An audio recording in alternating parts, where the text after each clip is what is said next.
রমাজান মাসে দুটি সময়ে আল্লাহ তাআলা বান্দার দোয়াকে কবুল করে। বলেন তো কয়টা সময়? দুইটা। এই দুইটা সময় হচ্ছে এমন একটা সময় যে সময় বান্দার দোয়া করতে দেরি হয়, দোয়া কবুল হতে দেরি হয় না। সুবহানাল্লাহ পড়ে। এটা অনেক দামি একটা সময়। নাম্বার 1 সময় রমাজান মাসে তো আমরা সাহারি খেতে অলওয়েজ উঠি, এটা আমাদের মিস খুবই কম হয়।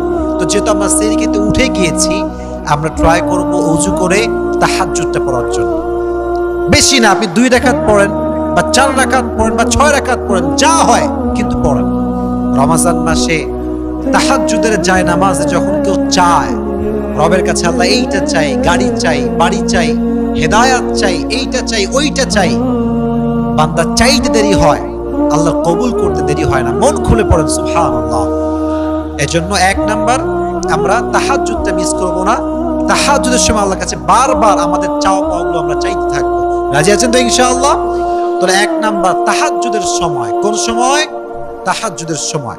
নাম্বার 2, রমাজান মাসে দোয়া কবুল হওয়ার শ্রেষ্ঠ সময় হচ্ছে ইফতারির সময়।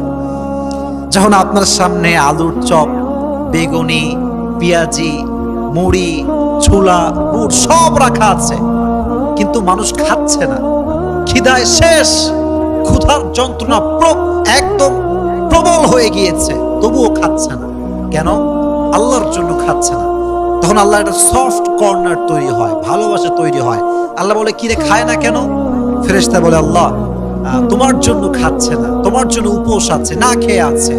তো এটা হচ্ছে একটা মুখ্যম সময়।